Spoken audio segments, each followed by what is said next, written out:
चांदीपुर गांव में एक टूटी फूटी झोपड़ी में शांति रहती थी। शांति की तीन बेटियां थीं, अर्शी, चेतना और प्रेरणा। शांति के पति एक भट्टे पर काम किया करते थे। कुछ साल पहले नदी में डूबने से उनकी मौत हो गई थी, जिसके बाद शांति के कंधों पर अकेले ही घर चलाने और बेटियों के पालन पोषण की पूरी जिम्मेदारी आ गई थी। ये सारी जिम्मेदारी मैं अकेले कैसे पूरा करूंगी? किसी का सहारा भी नहीं है। काम की तलाश में शांति उसी ईंट भट्टे पर गई जहां उसके पति काम करते थे।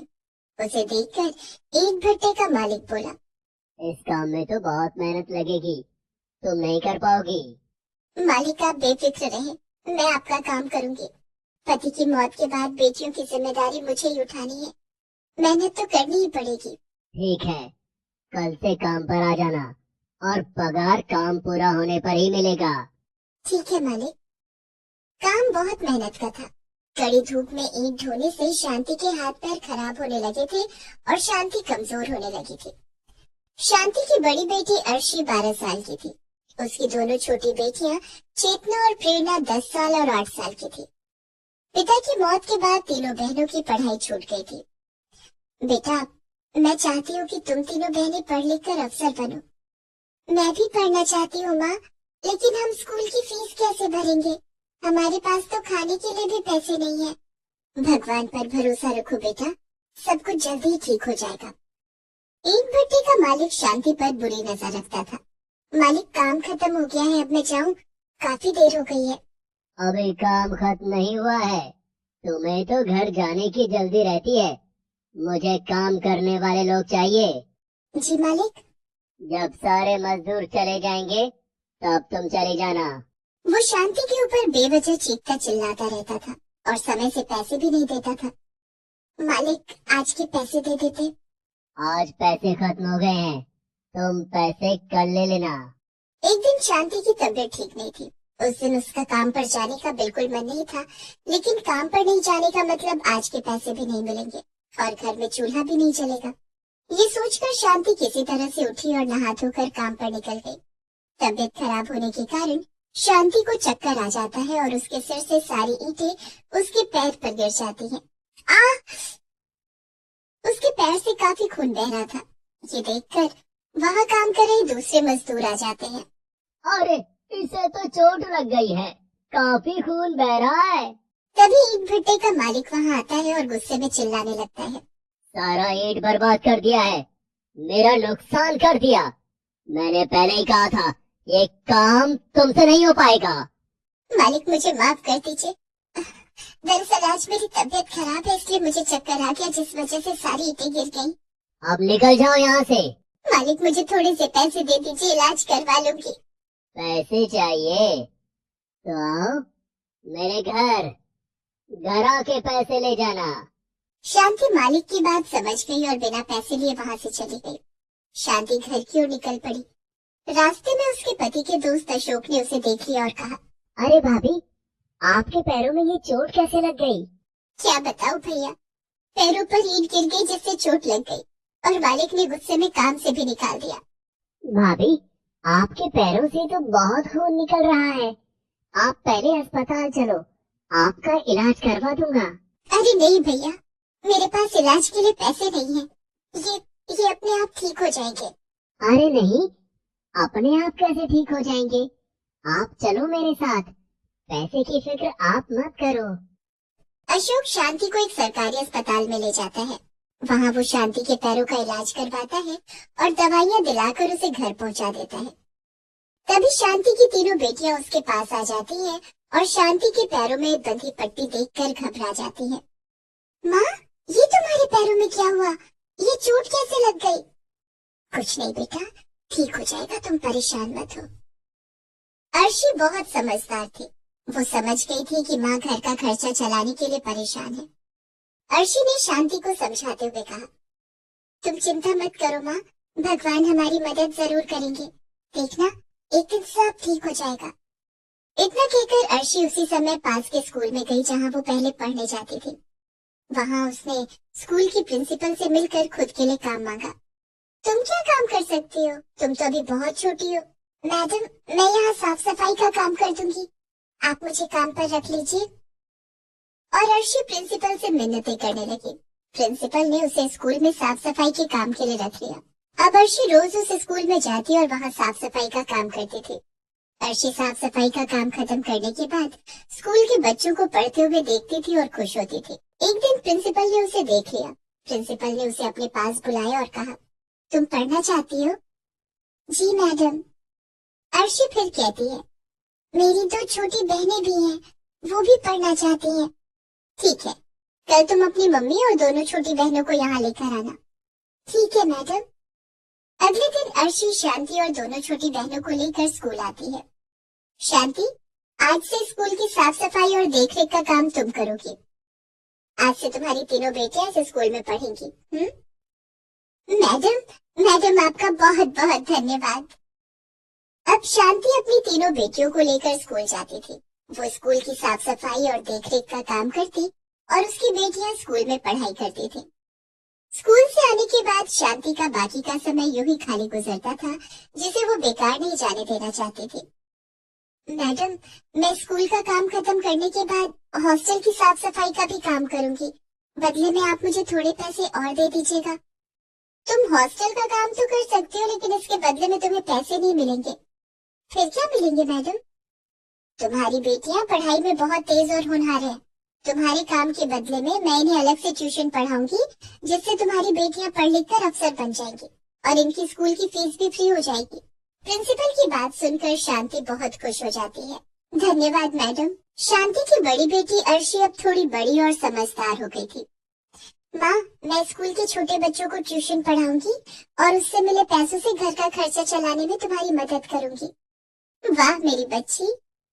धीरे धीरे शांति की दोनों बेटियां प्रेरणा और चेतना भी बड़ी और समझदार हो गई। वो भी अर्शी की तरह स्कूल के छोटे बच्चों को ट्यूशन पढ़ाती और खुद भी पढ़ाई करती थी। कुछ साल बाद शांति की तीनों बेटियों ने अच्छे नंबरों से पास करके स्कूल की पढ़ाई खत्म की और कॉलेज में एडमिशन ले लिया। शांति की तीनों बेटियां काफी होनहार थी। तीनों को कॉलेज से स्कॉलरशिप भी मिली और तीनों ने अपनी आगे की पढ़ाई जारी रखी। शांति की तीनों बेटियों ने अपनी मेहनत और लगन से कॉलेज की पढ़ाई पूरी की। माँ, मैं कलेक्टर बनना चाहती हूँ, आगे और पढ़ना चाहती हूँ। हाँ मेरी बच्ची, तू खूब मेहनत कर, हम सब तेरे साथ हैं। शांति की तीनों बेटियों ने प्रतियोगिता परीक्षाओं की तैयारी शुरू कर दी। दिन रात कड़ी मेहनत के बाद शांति की बड़ी बेटी अर्शी कलेक्टर बन गई। दूसरी बेटी प्रेरणा नेवी में अफसर बन गई और तीसरी बेटी चेतना ने इंजीनियरिंग की परीक्षा पास की और एक मल्टीनेशनल कंपनी में इंजीनियर के पद पर कार्य करने लगी। हमें आशीर्वाद दो माँ, तुम्हारी मेहनत के कारण ही आज ये सब हो पाया है। हमारी कामयाबी का सारा श्रेय तुम हो माँ। और अब तो हम सभी बड़े से बंगले में रहेंगे। दीदी को सरकारी बंगला जो मिला है। और सब हंसने लगते हैं। शांति के पास काम करने के लिए अब नौकर चाकर माली ड्राइवर सब थे। उन चारों का जीवन अब सुख शांति से कट रहा था। मैं कितनी खुश नसीब हूँ कि मुझे तुम तीनों बेटियां मिली। नहीं माँ, हम तीनों खुश नसीब हैं कि तुम हमारी माँ हो।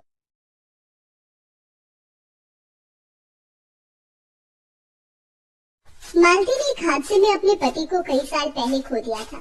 उसके दो बच्चे थे, रिंकू और पिंकी। मालती पढ़ी लिखी नहीं थी। वो एक टूटी फूटी झोपड़ी में अपने दोनों बच्चों के साथ रहती थी। घर चलाने के लिए वो लोगों के घरों में बर्तन साफ किया करती थी। किसी तरह वो अपने दोनों बच्चों का पेट पाल रही थी। फिर एक दिन, रिंकू जल्दी कर बेटा, स्कूल का टाइम हो रहा है, फिर मुझे काम पर भी जाना है। माँ, आज मेरा स्कूल जाने का मन नहीं है। नहीं बेटा, ऐसा मत बोल, पढ़ लिख कर बड़ा आदमी बनना है ना, तो स्कूल जाना पड़ेगा ना। चल बेटा, अब देर मत कर। रिंकू पास के सरकारी स्कूल में पढ़ता था। मालती रोज सुबह पहले रिंकू को स्कूल छोड़ती, फिर पिंकी को अपने साथ लेकर काम पर जाती थी। पिंकी 3 साल की थी। वो एकदम चुलबुली और शरारती थी। मालती उसे अपने पास बिठाकर लोगों के घर काम करती रहती थी। एक दिन खेलते हुए वो बाहर हॉल में आ गई, जहाँ घर के बच्चे टीवी देख रहे थे। पिंकी भी टीवी में चल रही कार्टून देखने लगती है। तभी घर के मालिक का बेटा बबलू उसे देखकर बोला, ए पिंकी, चल जा यहाँ से, ये हमारा टीवी है। बबलू की उम्र करीब 7 साल की थी। उसके मना करने पर भी पिंकी वहाँ से नहीं जाती। उसे कार्टून देखना अच्छा लग रहा था। इस पर बबलू को गुस्सा आ गया। उसने पिंकी को चिढ़ाने के लिए फ्रिज से एक चॉकलेट निकाली और उसे पिंकी को दिखा दिखा कर खाने लगा और बोला, अरे वाह, कितनी टेस्टी चॉकलेट है यार, मजा आ गया। ए पिंकी, तू खाएगी क्या? हाँ भैया, दो ना। बबलू पिंकी की तरफ चॉकलेट बढ़ाता है, लेकिन जैसे ही पिंकी अपना हाथ बढ़ाती है वो चॉकलेट पीछे खींच लेता है और जोर से हंसते हुए कहता है, मुंह देखा है तूने अपना, पता भी है कितनी महंगी है ये, चल निकल यहाँ से। पीछे खड़ी मालती ये सब देख रही थी। उसे बबलू पर बहुत गुस्सा आता है, लेकिन वो उसे कुछ नहीं कहती और पिंकी को अपने पास बुला लेती है। पिंकी रोते हुए मालती के गले लग जाती है। मालती उसे चुप कराती है और पिंकी को अपने पास बिठाकर वापस काम में लग जाती है।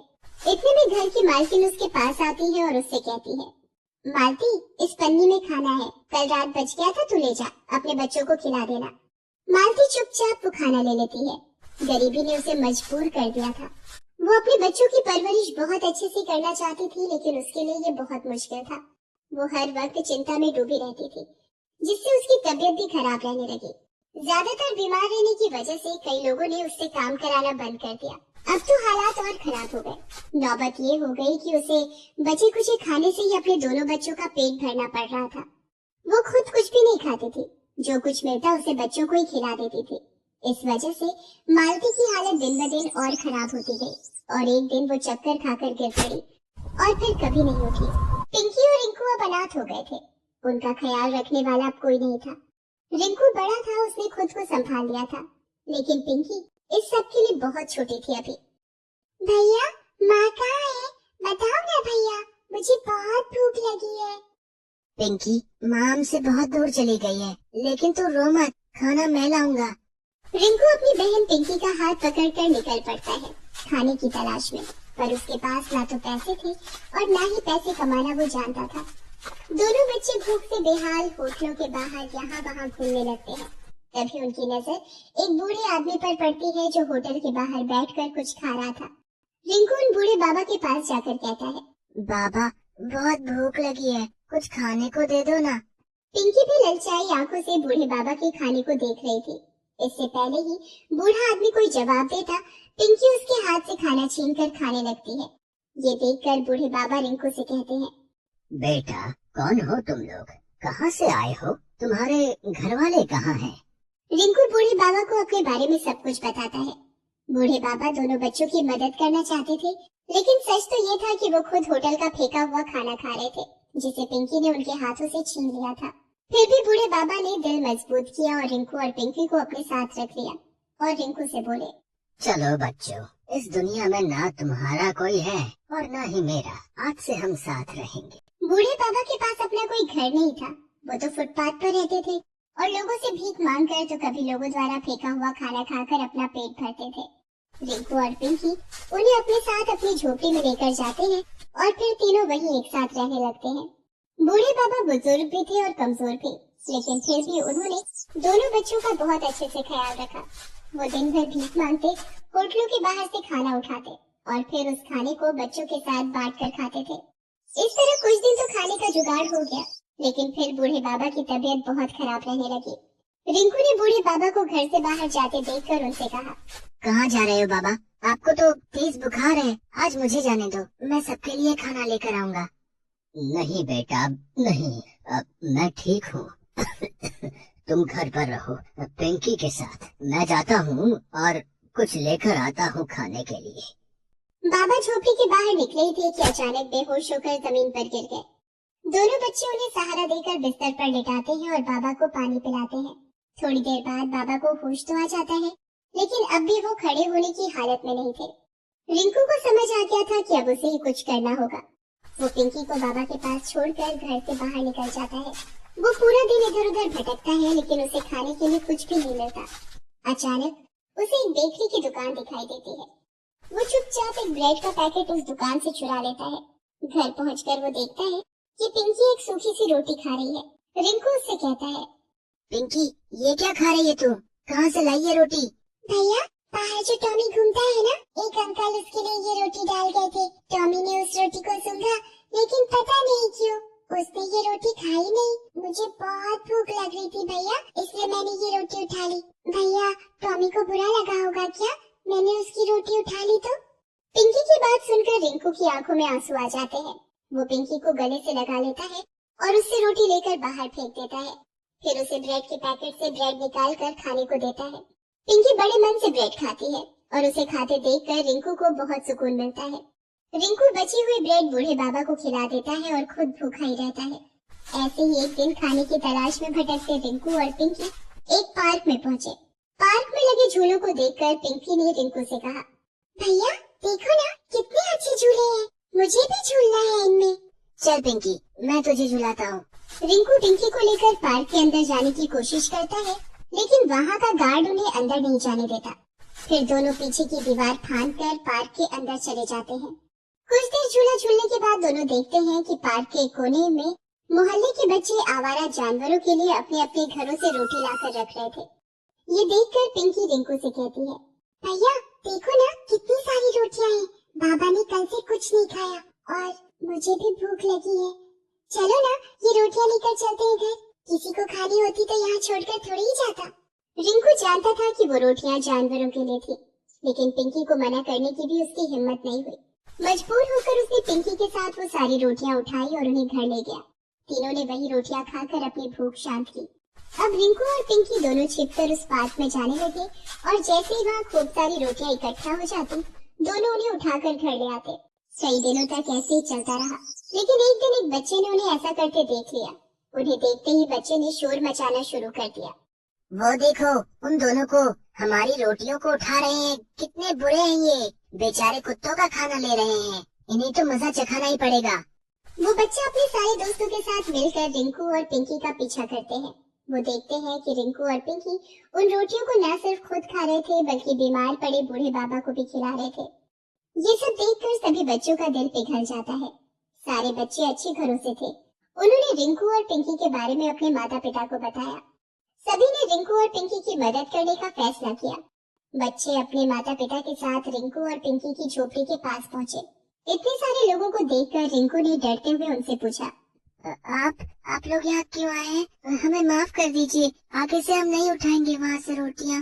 तभी एक महिला आगे बढ़ती है और रिंकू के सिर पर हाथ रखते हुए कहती है, डरो मत बेटा, अपने बारे में सब कुछ बताओ हमें, हम तुम्हारी मदद करना चाहते हैं। और ये बूढ़े बाबा कौन है तुम्हारे साथ? फिर रिंकू ने सब कुछ बताता है, अपने और पिंकी के बारे में भी और बूढ़े बाबा के बारे में भी। सब कुछ जानकर वहाँ मौजूद हर किसी की आंखें नम हो जाती हैं। सभी लोग मिलकर बूढ़े बाबा का इलाज करवाते हैं, साथ ही तीनों के खाने की जिम्मेदारी भी लेते हैं। हर रोज कोई न कोई अपने घर से तीनों के लिए खाना लेकर आता। अब रिंकू और पिंकी को ना तो चोरी करने की जरूरत थी और ना ही कहीं से खाना उठाकर खाने की। दूसरी तरफ अच्छा इलाज मिलने से बूढ़े बाबा भी पहले से बहुत अच्छे हो गए थे। लोगों ने उन्हें अपनी सोसाइटी में चौकीदार की नौकरी पर रख लिया, जिससे अब वो कमाने भी लगे थे। रिंकू और पिंकी को उन्होंने जल्दी ही स्कूल भेजना भी शुरू कर दिया। ऐसा नहीं था कि रिंकू और पिंकी को अब अपनी माँ की याद नहीं आती थी, लेकिन वो इस बात से खुश जरूर थे कि अब वो अनाथ नहीं थे। बूढ़े बाबा जो उनके साथ थे। Please subscribe this channel.